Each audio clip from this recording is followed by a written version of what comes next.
el gusto de tenerlo al arquitecto Durán. Durán pertenece a la Fundación Energizar, es el director de arquitectura. Y bueno, nos va a dar una charla específicamente de arquitectura sustentable. Gracias.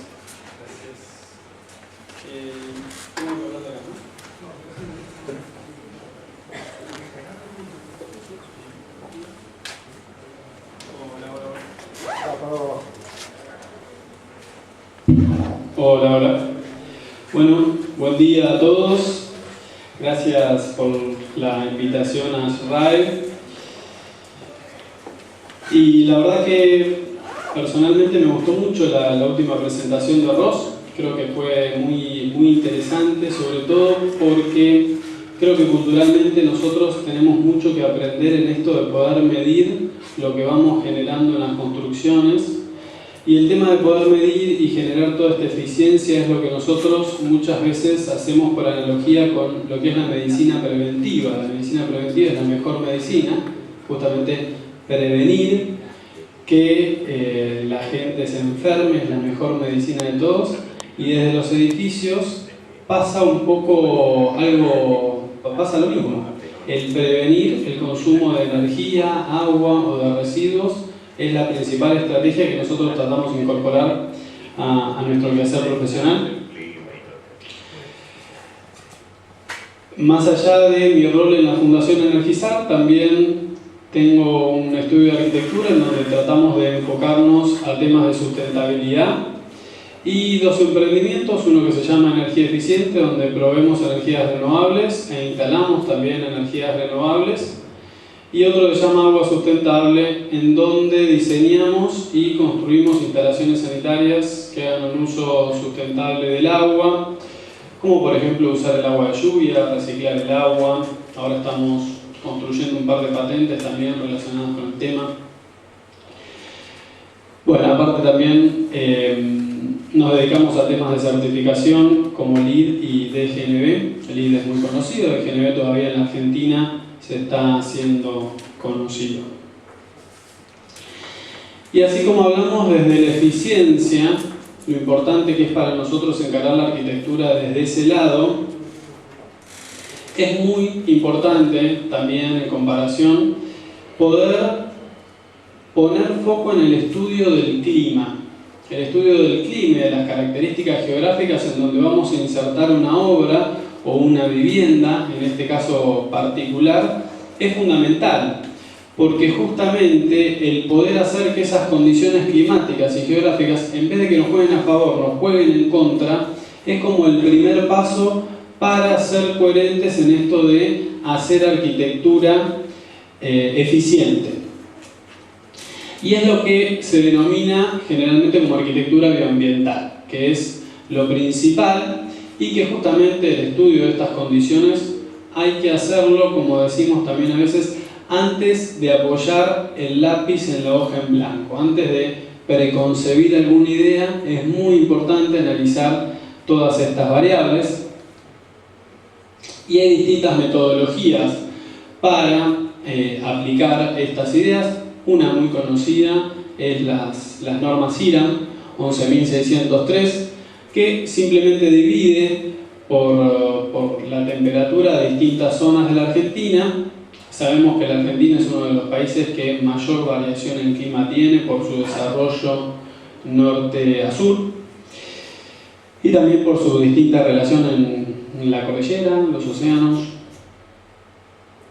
Y uno, simplemente esta metodología es muy sencilla. Uno elige el lugar en donde va a construir, va a las normas IRAM y las normas IRAM va a dar cuáles son las cualidades o las características constructivas que tiene que tener un diseño coherente con el clima.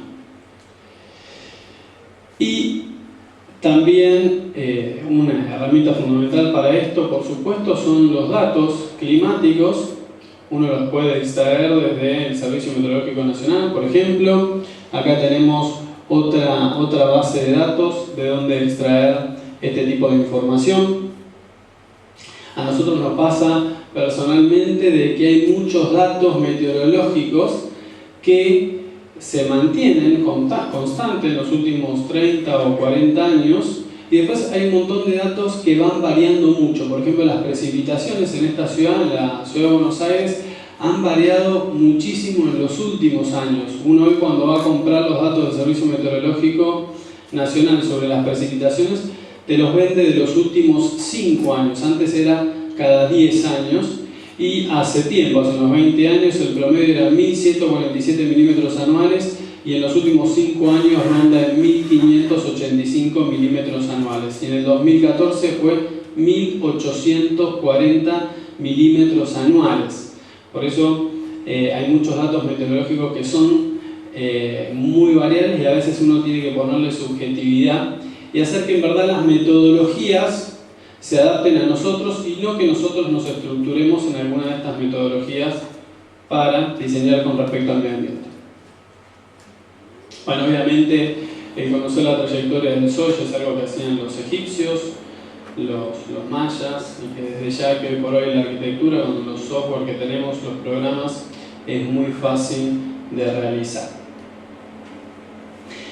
Y en relación al Sol, desde ya que el conocer el movimiento del Sol nos va a permitir protegernos del Sol, sobre todo en estos climas que son templados, en verano, tratar de aprovechar ese Sol en invierno como sistema solar pasivo y ir utilizando estas estrategias medioambientales que vamos a tratar de ir viendo y repasando en algunas obras que vamos a tratar de expresar ahora, como por ejemplo, además de los sistemas solares pasivos, ventilación cruzada, ventilación selectiva, enfriamiento evaporativo. También la morfología es muy importante en función del clima. Y uno de los sistemas solares pasivos que nos está dando mucho resultado está relacionado con el muro TROM. El muro TROM es un sistema muy sencillo, muy conocido también, es mucho más conocido de lo que se aplica acá en la Argentina. Y es un sistema muy sencillo que lo que pretende generar es una suerte de efecto invernadero entre una pared negra y un vidrio que tiene adelante. Y uno puede generar ese calor por convección, calentar el aire y hacer que ese aire ingrese a nuestros locales, o también por radiación, que ese aire, como se ve en el gráfico del medio, ese aire o esa radiación caliente al aire interno, y tanto el aire interno como la radiación calienten un material con mucha masa térmica y gradualmente esa masa térmica vaya transfiriendo el calor hacia el interior de nuestros locales. Son dos sistemas distintos que nosotros encontramos que depende del clima también cuál conviene. En climas de mucha amplitud térmica, cuando nosotros volvemos al primer punto que siempre intentamos reafirmar, que es el análisis del clima, cuando uno ve en los datos de temperatura que hay una gran inercia térmica, va a convenir el del medio, porque justamente estamos captando la temperatura del día en invierno, que generalmente son temperaturas agradables, y llevarla a la noche donde hay un descenso muy creciente de la temperatura. Después para climas más de poca inercia térmica va a ser conveniente el primero, y generalmente nosotros utilizamos mucho el tercero, que es una combinación de las dos. ¿Se escucha bien el micrófono? Sí.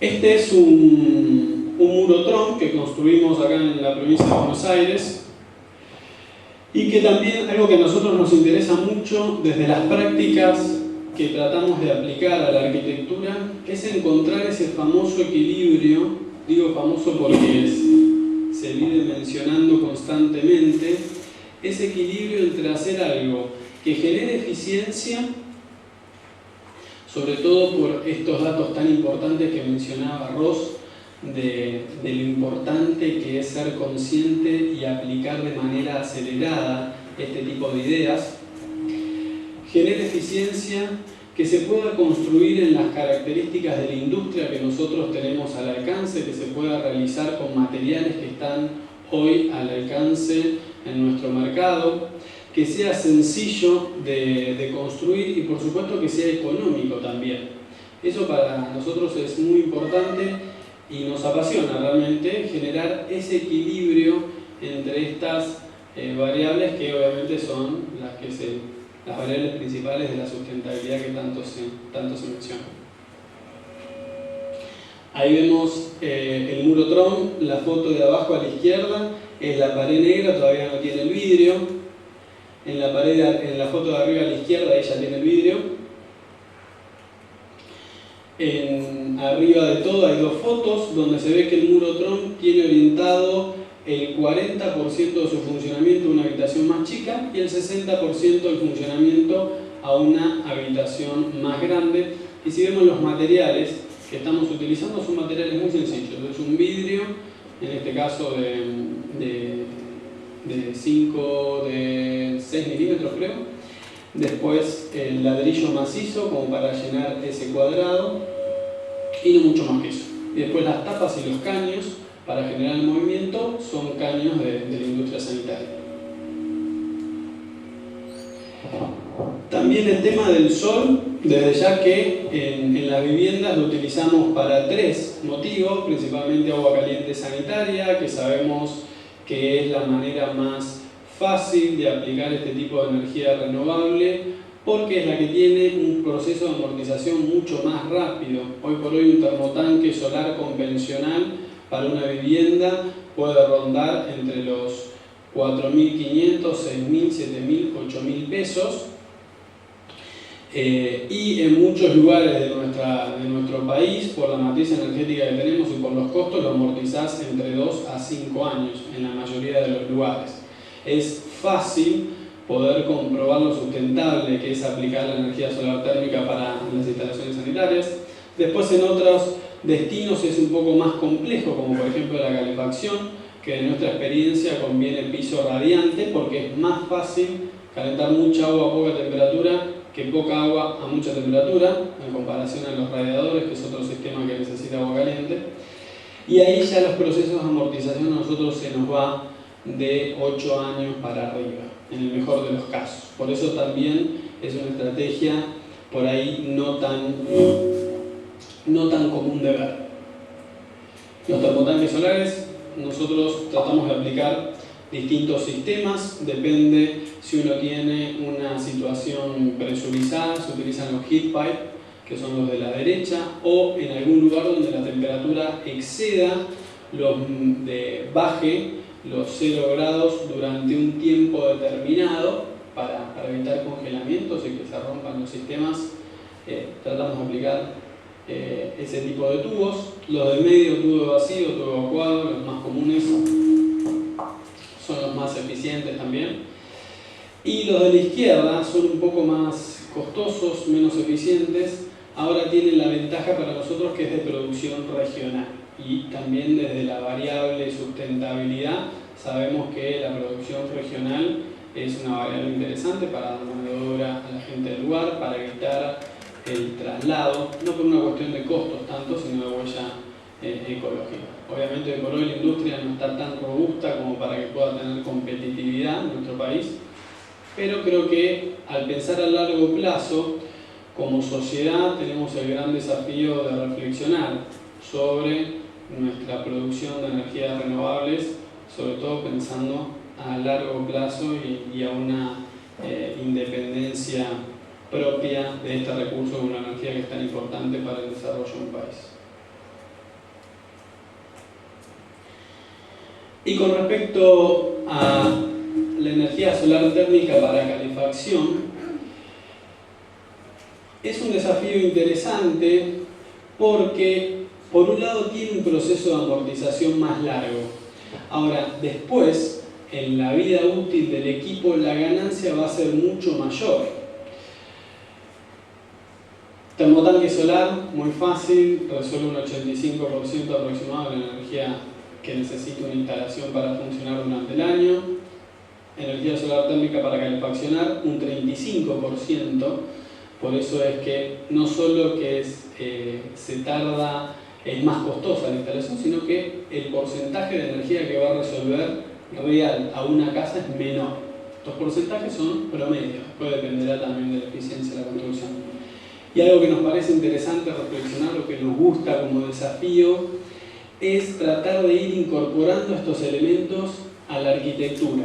intentamos hacerlo siempre que podemos, de entender que también en esto de la sustentabilidad va a haber un montón de paradigmas, desde la producción de energía y el transporte de la energía, desde la producción y el transporte de agua, desde los residuos, desde los materiales, como vamos a ir viendo, pero también hay un cambio de paradigma en la estética y en la imagen de la arquitectura. Entonces, intentamos siempre que podemos utilizar, en este caso los tubos, este es un sistema que se llama U-Pipe,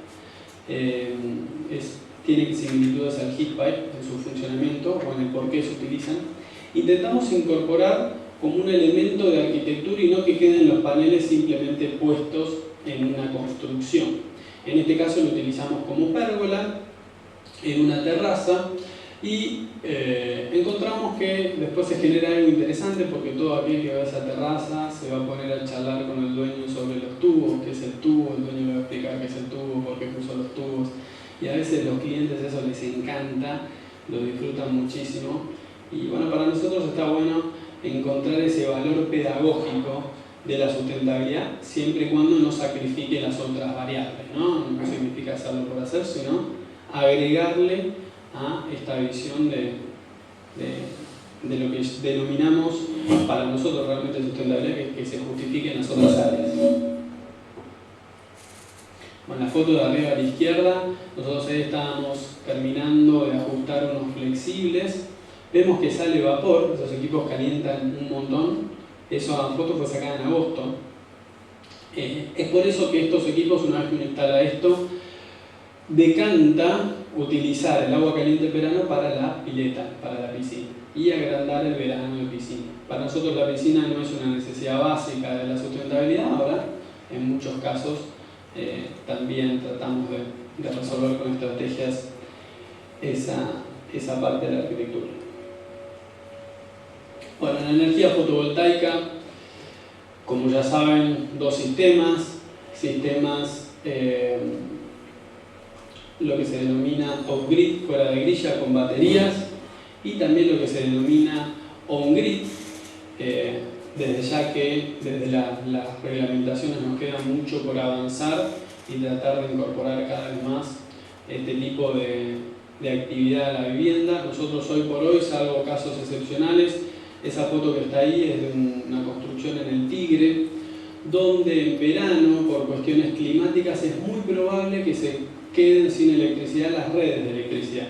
Por eso es que el panel también está bastante inclinado, no tiene los 45 grados propios que se recomiendan para esta zona, sino que está bastante inclinado justamente para favorecer la producción de energía en verano.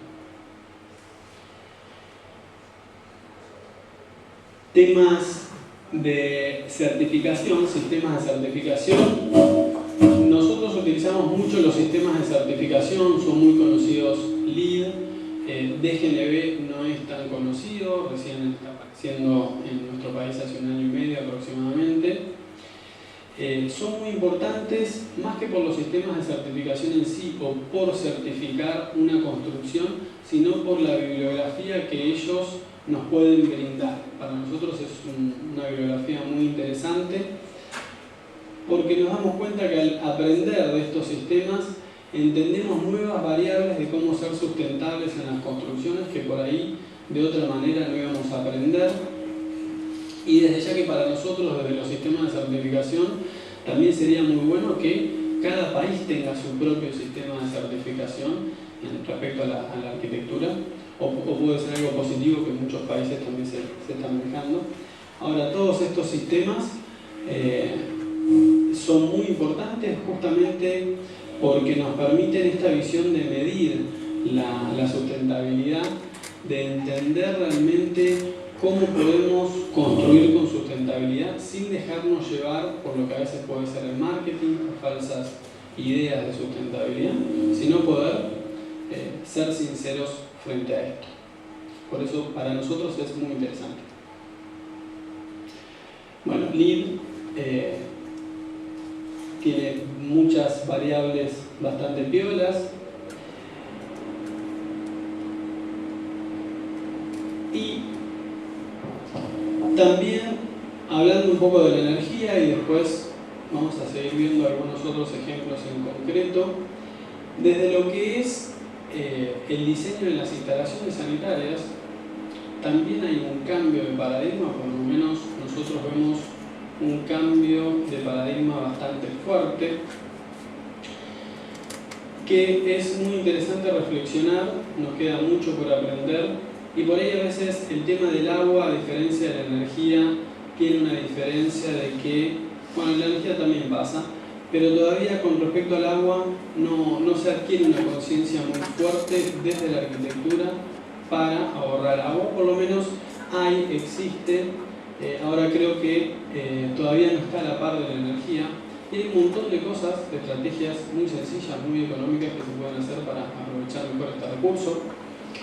Nosotros ahí en la imagen, lo que vemos arriba a la izquierda es un esquema, no sé si por ahí pueden ver bien el espesor de las flechitas, si no por ahí cuando se lo comenten lo van a entender un poco mejor. Arriba a la izquierda vemos un pequeño esquema, un esquema tradicional de cómo se piensan las instalaciones sanitarias, por lo menos en Buenos Aires, en las ciudades más importantes de nuestro país, que tiene que ver con tener una provisión de agua, abastecer a todos los consumos y a partir de ahí ir a los desechos cloacales, y el agua de lluvia, así como entra, va a los desagües pluviales. Así es la manera de pensar o el paradigma de cómo encarar las instalaciones sanitarias en nuestros edificios y en nuestras casas. Y a la derecha, arriba a la derecha, tenemos una instalación, un esquema de estos elementos componentes de una instalación donde ya para proveer de agua a esa instalación no solo usamos el agua que puede ser de pozo o que puede ser de red, sino que también estamos utilizando el agua de lluvia, que es una estrategia milenaria para el hombre usar el agua de lluvia, por supuesto que no es nada nuevo, y también el agua de condensado. Ese esquema es de un edificio que certificó Gold en LEED, que cuando estábamos haciendo en las instalaciones sanitarias le preguntábamos a los de aire acondicionado cuánto agua de condensado generaban sus equipos, y ellos nos decían que generaban aproximadamente 1.700 litros por día en verano, que esa agua para inodoros es un agua que no habría ningún problema de utilizar. Abajo a la derecha también es otro proyecto de un edificio, es un vestuario, un edificio de oficinas, en donde se empieza a ver una relación circular por el reciclado de agua, y a la izquierda tiene menos elementos componentes, pero también es la estructura de cómo funciona la instalación de una vivienda. Y algunas estrategias relacionadas con la sustentabilidad que nos parecen violas, como dijimos, es el tema del agua de lluvia, que tiene muchas ventajas. Una que es muy obvia es la reducción de agua potable. Por un lado es obvia, ahora lo que tiene de bueno reducir el agua potable es la reducción de energía. Cuando uno ahorra el agua potable en una ciudad, está ahorrando energía que se necesitó para sacar el agua, en este caso del Río de la Plata hasta la planta San Martín, y la energía que se ahorró en tratar esa agua, la energía que se ahorró en impulsar esa agua de esa planta hasta mi vivienda, la energía que se ahorra en mantener los sistemas, en construir redes sanitarias. Lo mismo que en las redes pluviales, uno está disminuyendo la necesidad de redes pluviales. Es un tipo de construcción que se puede hacer con elementos muy simples del mercado, no es costosa, amortiza las inundaciones. Eso en verdad es relativo porque cuando se viene una tormenta realmente fuerte, los sistemas generalmente no la amortizan tanto, pero es un pequeño valor. Y como desventaja obviamente dependemos de las frecuencias, no es potable y de una manera u otra se debe filtrar. Ahí abajo vemos un esquema de un lavadero de un auto, que para nosotros es uno de los edificios más piolas para aplicar, más allá que en las viviendas es una estrategia muy fácil de hacer. Los lavaderos de los autos, por ejemplo, es muy piola porque desde ya que necesitan agua, tiene un valor pedagógico, porque son edificios semipúblicos, el agua que necesitan no tiene que ser potable, generalmente son galpones de fácil acceso a los techos, a los desagües, tienen mucha superficie, etc. Y también en esto de cómo ir materializando estas ideas, que para nosotros es lindo compartir cómo materializamos la idea, justamente porque nos gusta contar que para nosotros es fácil aplicar esto. Todos sabemos el porqué de estas ideas. Ahora, el mostrar cómo lo hacemos, a nosotros nos gusta porque es decir, che, es muy fácil que esto se aplique, no es más costoso, no es más complicado, funciona bien. Este es un ejemplo muy sencillo de un tanque de agua de lluvia. El agua viene del techo, entra al tanque y por gravedad, sin necesidad de una bomba, va a abastecer a los distintos servicios. El tanque va a tener un primer filtro y también un flotante mecánico que en vez de flotar va a estar conectado en un nivel inferior y va a hacer que solamente entre agua potable en caso de que me esté quedando sin el agua de lluvia. Es un sistema muy sencillo, que algunas condiciones por ahí que hay que tener en cuenta es que hay que reforzar el brazo del flotante mecánico, hay que disminuir el volumen de la boya que flota, porque como justamente va a estar sumergida mucho tiempo, va a hacer que el brazo de palanca de ese flotante mecánico sea más fuerte.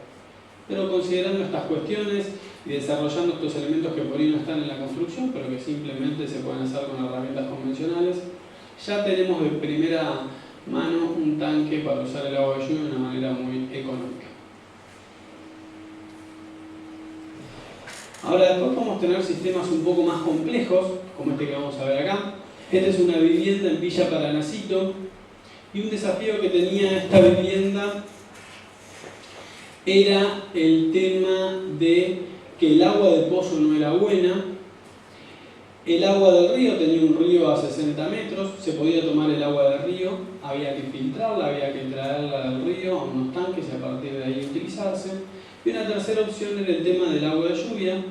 Analizamos las tres variables y concluimos que utilizar el agua de lluvia era el sistema más económico de los tres, de menor mantenimiento y también que nos daba el agua más limpia. Sin entrar en detalle en cómo son los sistemas, por ahí repasar algunos conceptos generales. Acá incorporamos lo que denominamos filtro de primeras aguas. Todos sabemos que cuando va a llover, el techo por ahí se hace 5, 6, 8 días que no llovió, va a estar sucio, de tierra, de lo que fuese.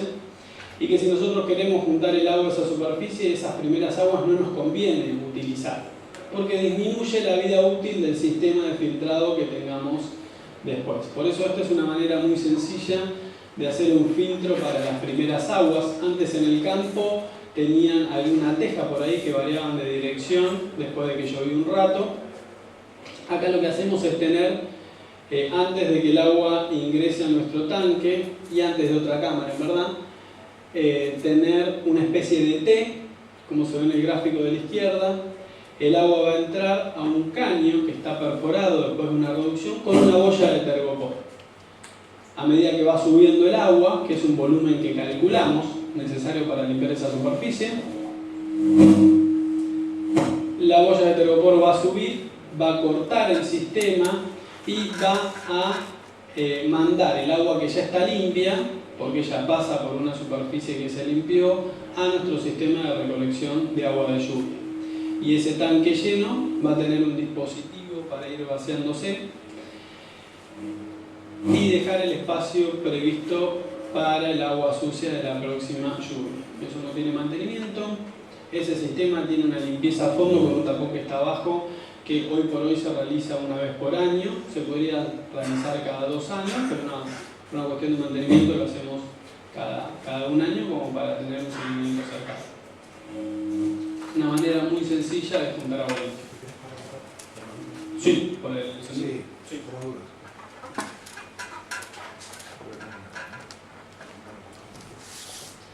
Bueno, acá vemos algunas cuestiones que comentamos de tener sistemas sencillos de construir con materiales que se encuentran en cualquier casa de sanitario. Ahí vemos los 2 filtros, uno que es antes de que el agua entre al sistema y el otro antes de que el agua entre a este tanque de primeras aguas.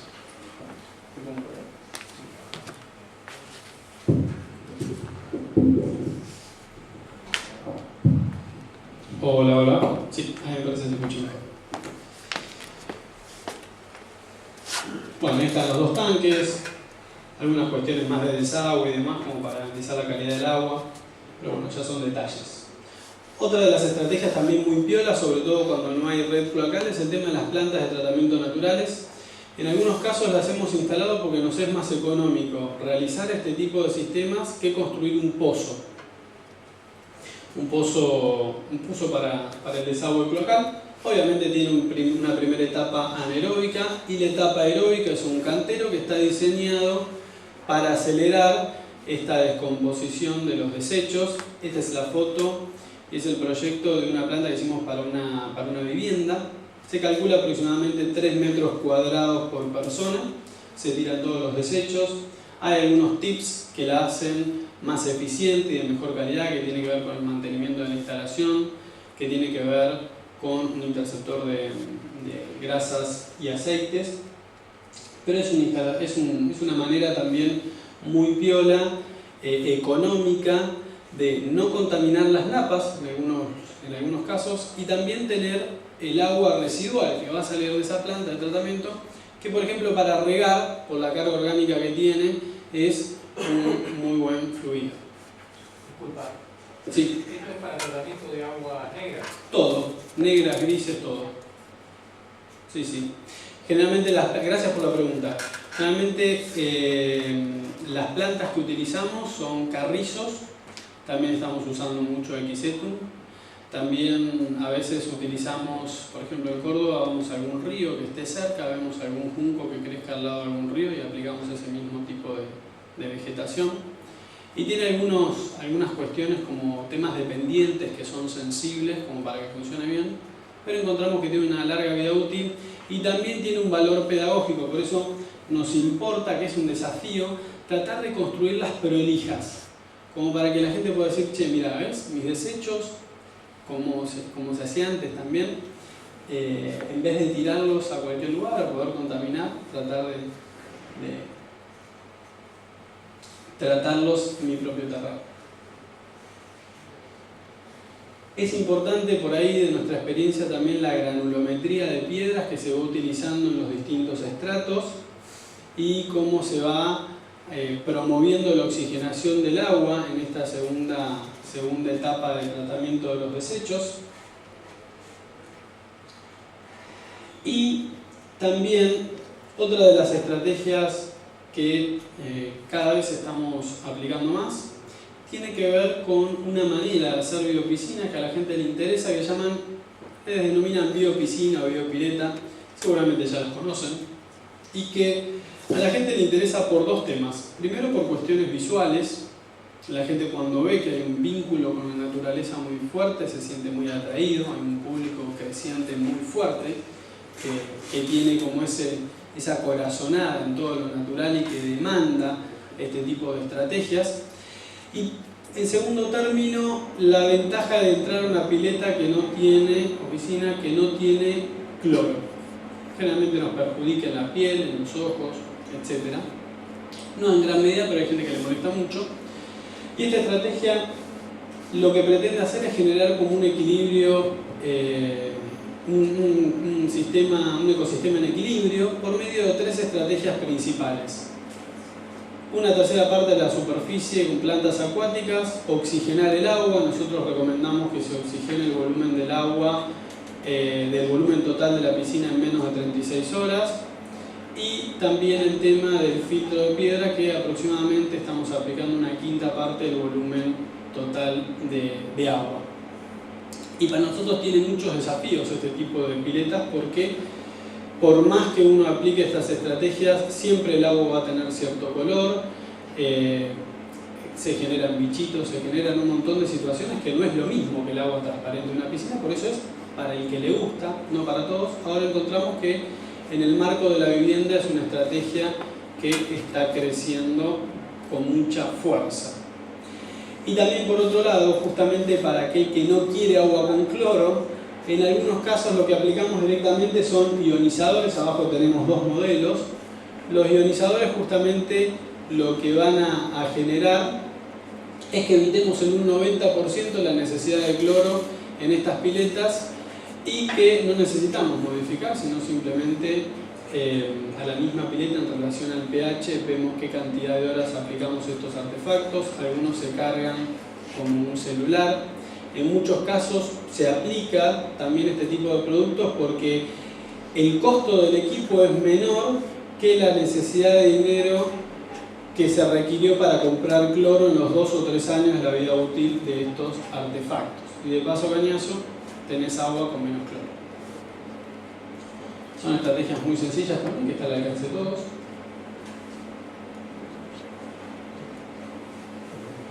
Y también otro paradigma que lo mencionamos y que para nosotros es muy importante dentro de la arquitectura y de la vivienda en particular es el tema de los materiales. Y acá tenemos 3 corrientes de materiales y aplicamos por ahí 3 conceptos. Generalmente en alguna construcción está mezclado un poco y un poco estos conceptos. Pero estas 3 corrientes de cómo la sustentabilidad encara los materiales las podemos definir a la izquierda lo que es la construcción con tierra. Es fácil entender que la construcción con tierra tiene una baja huella ecológica. Es fácil entender que en algunos casos puede ser económico por la productividad que tiene el material atrás. La calidad del aire interior de las construcciones, esto que conocemos como BOP y demás, justamente va a ser reducida por el gran porcentaje de productos naturales que tienen nuestras construcciones. Esa es una demanda muy fuerte de la sustentabilidad. En el medio tenemos un mampuesto que se llama hormigón celular colado en autoclave y que tenemos como una línea de materiales más industrializados que salen a los tradicionales, que en muchos casos se asemejan, pero salen a los tradicionales, que son muy buenos, que se requiere más energía para la producción de estos elementos. Ahora la amortización del consumo energético en la vida útil del elemento justifica que sean productos más elaborados. También acá hay una demanda creciente muy fuerte. De nuestra experiencia en el mercado hay materiales buenísimos que te permiten construir la casa con una eficiencia mucho mayor. El desafío es que culturalmente cambiar de sistemas tradicionales a sistemas nuevos es un trayecto. Y yo creo que ese es el motivo de por qué hay un montón de sistemas que no se aplican en mayor medida de la que se están aplicando. No porque sean más caros, no porque se construya mal, tienen muy buenos beneficios. El desafío es hacerlos conocer y que la gente se anime a utilizarlos. Y por último, el tema de reciclar materiales, que para nosotros es de la menos importante, porque es una idea muy romántica, ¿no? Es decir, nos sobran los residuos, nos tiramos encima de los residuos, transformémoslo en materiales de construcción. Ahora, transformar un elemento o un residuo que por ahí se pensó para hacer packaging de un producto, transformarlo en un elemento constructivo que tiene que estar sometido a inclemencias del tiempo, a movimientos de abrasión, a coeficientes de dilatación por el sol, ahí hay un paso grande, ¿no? Para que realmente dure lo que tiene que durar un material, que no tiene que ser menos de 20 años, depende en qué lugar se pone. Entonces, son ideas muy románticas. Ahora en la práctica, cuando lo haces, de esas ideas, todas son buenas, algunas son mejores y esas mejores son las que quedan. Esta tabla para nosotros es muy importante, tomar conciencia de cuál es el coeficiente de transmitancia térmica de nuestra pared. Eso en la arquitectura lo tendríamos que saber, como cuánto consume un auto cada 100 kilómetros, cuántos litros consume un auto. Eso tendría que saberse muy fácil. En esta tabla tenemos distintos tipos de materiales. A la izquierda el ladrillo macizo, y a partir de ahí ir viendo el coeficiente. Ahí tenemos 2 números. El de arriba es el espesor del muro y abajo es el coeficiente de transmitancia térmica. Y abajo de todo hay un link, en ese link uno entra, va poniendo los materiales y los espesores que tienen nuestros muros y automáticamente nos va dando ese coeficiente de transmitancia térmica. Cuanto más chico es, significa que menos temperatura se pierde.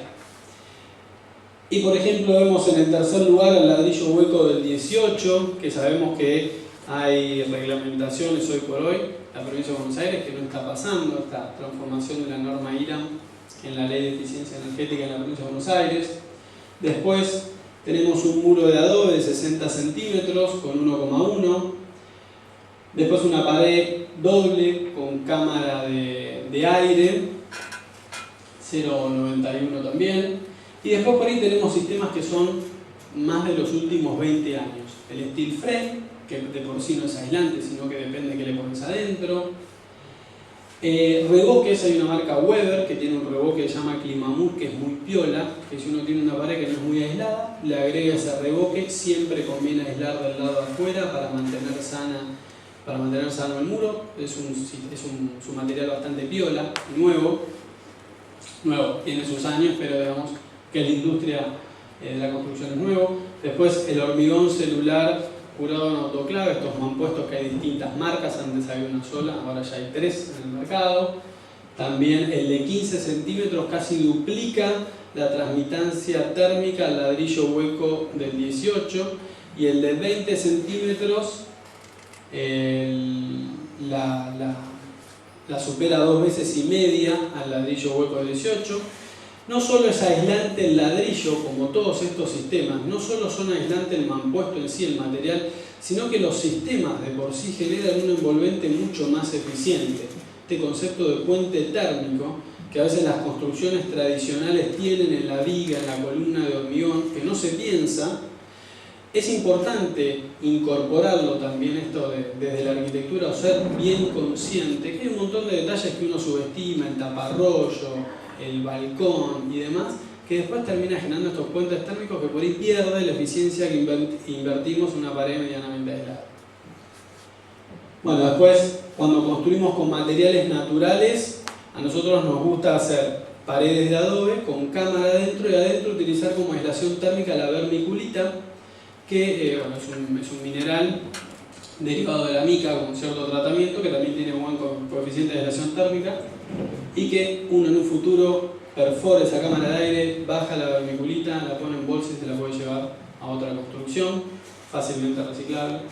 Y otro de los sistemas, acá mencionamos algunos, pero hay varios, es Cipanen, también es poliuretano expandido, viene de 9 centímetros, de 7 centímetros con placa OSB, llega a tener un coeficiente de 0,22, que si lo volvemos a comparar con la construcción tradicional de 1,31, el ladrillo hueco 18, vemos ya la mejora bastante grande que hay. Reflexionar sobre esto para nosotros es esencial, desde la eficiencia, desde la prevención, desde la salubridad de nuestras construcciones y desde la calidad también espacial. Un lugar que necesite menos calefacción, menos aire acondicionado, va a tener una calidad de aire y un sistema dentro, una calidad de vida va a ser mucho más confortable. Tema de diseño de ventanas también. A veces tratamos de hacer paños fijos cuando no son una ventana corrediza. Por ahí no es necesario que los dos paños se corran porque no vas a aumentar la superficie de ventilación. Entonces a veces cuando trabajamos con madera lo hacemos fijo. Entonces disminuimos la infiltración de esa parte y el costo también. Entonces nos sale más barato, es más eficiente. Y después el tema de ventanas, el tema de rotura de puente térmico y una gran variedad de productos que hay en la actualidad. Materiales aislantes térmicos hay un montón hoy por hoy, y todas estas empresas, algunos las mencionamos, tienen de nuestra experiencia un muy buen servicio para acercarte y mostrarte los productos que tienen de manera gratuita. Y de la construcción también es un recurso muy piola para utilizar.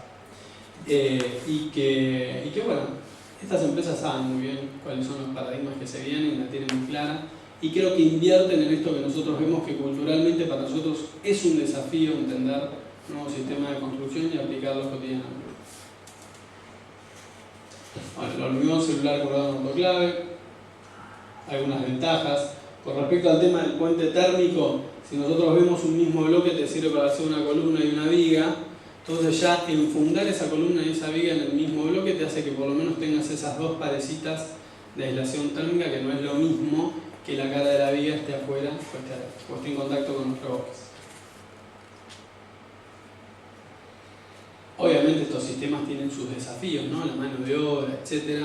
Pero son desafíos sencillos de resolver. Estos sistemas obviamente están pensados, cada vez la construcción está pensada para que la gente construya de manera más fácil. los caños, la electricidad, los mampuestos, los techos, cada vez es más fácil aplicar estos sistemas.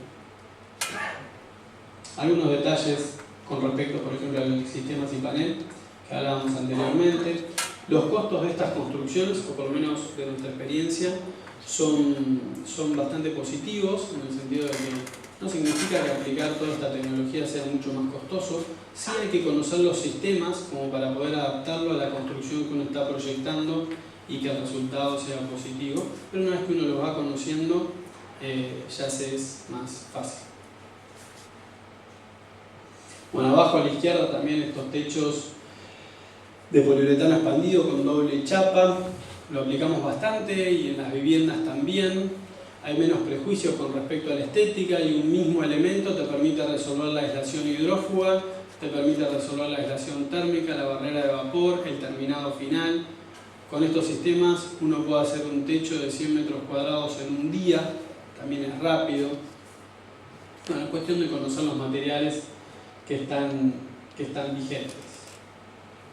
Y tiene un coeficiente de aislación térmica de 0,37 dependiendo del espesor, hay de 5 centímetros, de 7 centímetros, de 4 centímetros.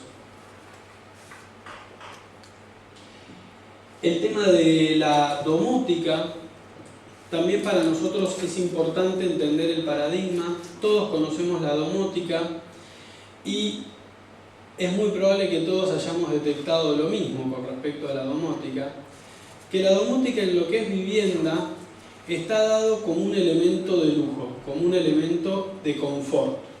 Yo quiero tener un sistema de domótica porque me da fiaca levantarme de la cama y quiero bajar la persiana apretando un botón, por decir un ejemplo así muy sencillo.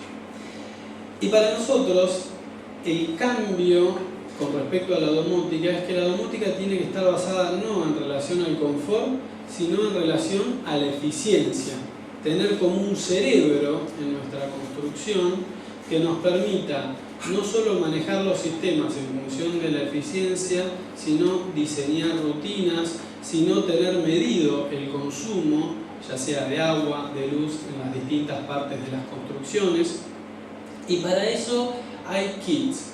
Los kits de domótica justamente evitan una parte importante de lo que es la instalación, que es lo que sería el programador, digamos. Se podría entender como el programador, el que te instala el sistema y después te tiene que customizar ese sistema de domótica a tu casa.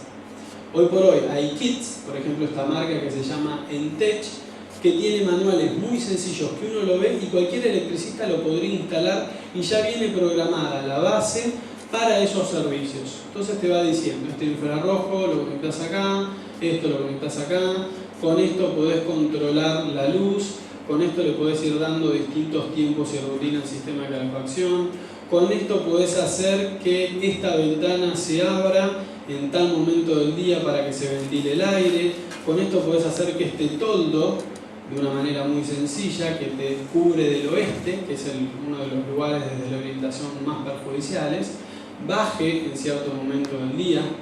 Entonces son distintos sistemas que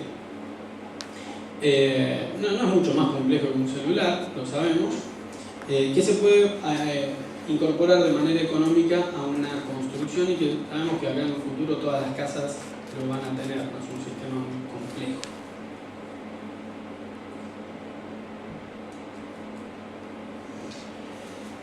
Y esta es una vivienda en particular que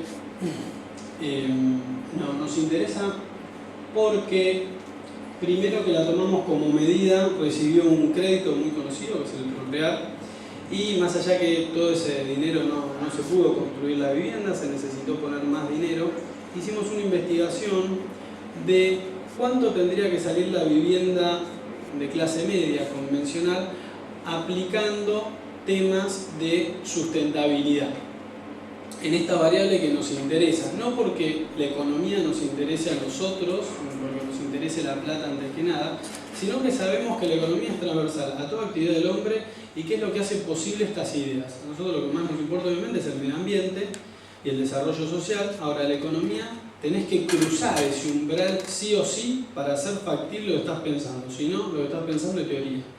Y a nosotros nos interesa poder aprender desde la práctica. Entonces, acá lo que hicimos fue tomar como unidad de medida este crédito y decir, bueno, este crédito sirve para construir esta casa con este tipo de estrategias en tantos metros cuadrados. Fuimos desarrollando como esa especie de trabajo. Algunas ideas que fuimos aplicando, desde ya el estudio de orientaciones, distintos temas de materiales, reciclados de agua, distintos sistemas de reciclado de las plantas de tratamiento, hasta el reciclado del agua de las bachas para los inodoros, en una patente que estamos fabricando. Bueno, ya el tema de usar el agua de lluvia, geotermia, lumiductos, bueno, algunos sistemas que vamos a tratar de ver ahora. ¿Cuál es la chimenea rusa? Ahora la vamos a ver, señor. Gracias por la pregunta. Bueno, ese es el terreno. La casa está torcida justamente para aprovechar la orientación norte. Sabemos que es exponencial el beneficio de destinar al norte nuestras construcciones o nuestros sistemas. Y a la derecha hay un estudio de sol. En verdad, sepan disculpar, los terrenitos están dado vuelta en relación a la planta de la casa. Se ven que los árboles están a la izquierda y los otros árboles están a la derecha, o está dado vuelta. Y ahí hicimos un estudio de sol, y también en esto que decíamos de que las metodologías para diseñar de manera sustentable nos tienen que servir a nosotros y nosotros no servir a las metodologías. En este caso, si nosotros vemos a la derecha del todo, ahí hay 4 columnas verticales y 3 horizontales. Las 3 horizontales corresponden a los estudios de sol a las 9 de la mañana, la del medio a las 12 del mediodía y la de abajo a las 3 de la tarde. Y las verticales, la primera el 21 de diciembre, el día más caluroso, la segunda al 21 de marzo y 21 de septiembre, y la tercera al 21 de junio, que es el día en donde el sol está más bajo. Y la cuarta es también al 21 de junio, pero a 3 metros de altura. ¿Por qué? Porque en invierno el sol es tan rasante que si uno quiere entender el ingreso del sol en una construcción y lo hace sobre el piso, es ficticio. Porque en 1 metro de altura el sol se proyecta mucho más. Entonces, como esta vivienda va a tener un segundo piso, también se fue adaptando a distinta altura el estudio del sol. Obviamente está pensado para favorecer la orientación norte, la ventilación cruzada, el oeste un poco más protegido, el este más para lo que es baño y vivienda. Ahí se ve la fachada principal en una de sus últimas etapas en la construcción. Obviamente eficiencia térmica alrededor de la construcción, distintos sistemas para aislar, el piso también aislado. El piso lo que hacemos es aislarlo muy bien y después también tener una carpeta gruesa de algún material con masa térmica. ¿Por qué? Porque los sistemas solares pasivos, uno muy sencillo es que entre el sol de la ventana. Eso así tan sencillo es muy positivo. Si va a llegar un piso con alfombra no me suma tanto. Si me llega un piso con microcemento alisado, de cemento, de mucha masa térmica, voy a poder contener esa temperatura. Si abajo lo tengo aislado, esa temperatura en vez de perderse por el piso, me va a quedar y se me va a mantener en la construcción. Por eso también para nosotros es importante y se subestima mucho el tema de la aislación térmica en los pisos. Generalmente, desde la visión a la hora de construir una casa, cuando cualquier cliente, uno le pregunta qué tipo de aislación térmica tenés en el techo, muy probable que diga, no sé, la que eligió el techista. Me dijo que es esa la que se pone generalmente. Esa es la respuesta que encontramos muchas veces y en verdad sería lindo que todos aprendamos, inclusive nosotros, a incorporar rigor en ver esos elementos que tanto nos condicionan. Bueno, después ventilación cruzada, el efecto chimenea, que tener en el lugar más alto un espacio para que se vaya el aire caliente. Un sistema de geotermia, hay distintos sistemas de geotermia. Estamos aplicando sistemas de geotermia que se importan de Alemania, que son muy buenos, son muy eficientes. Ahora también tienen un costo que a lo que es la vivienda media se excede. Sobre todo que de nuestra experiencia los sistemas de geotermia se justifican para tener una amplia diferencia de temperatura con el exterior, se justifican en climas más extremos. En climas medianamente templados, por ahí no tenés un beneficio tan claro desde la amortización. Por eso acá tenemos un sistema de geotermia muy sencillo, que son unos caños por debajo de 3 metros, que a la hora de ingresar aire en verano, en vez de que ingrese de afuera, va a ingresar aire, pasó por abajo de la tierra, y si afuera hace 30 grados, una vez que pase el aire por ahí, en vez de 30 va a entrar a 27, etc. No hay una ventaja grande, pero la inversión es reducida y ya hay cierto beneficio. Esta es la parte, hay una parte que construimos con tierra. Estos son ladrillos convencionales. Esta parte fue muy económica construirla. Para nosotros el adobe de la construcción con tierra es uno de los mejores sistemas, porque uno de los desafíos de construir con tierra es la mano de obra. Uno dice, vamos a construir con tierra, y la segunda pregunta es, bueno, ¿quién lo va a hacer? Y el construir con adobe es fácil porque uno lo hace como cualquier mampuesto, como un ladrillo. Tendrá un tema de los revoques, que ahí sí tiene una complejidad mayor, que a veces utilizamos algún estabilizante, pero si no, se puede hacer con, lo hemos hecho con aceite de lino, leche en polvo, engrudo, guano de caballo, con tierra, como para dejar algo que sea medianamente impermeable y que pueda respirar la pared. Pero en este caso lo que hacemos es ir a las ladrilleras y antes de que pongan ese adobe en el horno, lo compramos. Entonces nos sale más barato, le compramos la misma tierra con la que hacen los adobes para usarlo como mezcla. Hacemos 2 capas de este material y en el medio esta vermiculita que está haciendo que esta pared tenga un coeficiente de transmitancia térmica con esos 9 centímetros aproximadamente de 0,32, 0,35. Cosa que es muy bueno y son todos materiales naturales y obviamente reciclables. La tierra después será tierra, la vermiculita se puede utilizar. El costo, se preguntarán, ¿ese es el gesto? Las dos cosas. Si el espesor de la vermiculita era 9 y además... Sí, acá intentamos que sea 9, pero después nos dimos cuenta que a veces era 7, a veces era 8, pero más o menos es ese. Con 5 centímetros ya está bien. No sé el precio exacto hoy, pero creo que la bolsa de 50 decímetros que sirve para 2 metros cuadrados estaba algo de 140 pesos, 150 pesos. Que sirve para 2, 3 metros cuadrados, sí. Tiene un costo, por ahí es más costoso que el tergopor, pero bueno, para nosotros sí, la ecuación sigue siendo positiva. Y se pone simplemente, se vuelca sobre la cámara. Cuando hacemos contrapisos, por ejemplo, el piso fue aislado con vermiculita, el domo fue aislado con vermiculita, ahí sí lo mezclamos un poco de concreto porque al estar de manera horizontal y recibir carga de arriba no es lo mismo que estar en una cámara. Hay fina, media y grande, para nosotros la mejor es la media.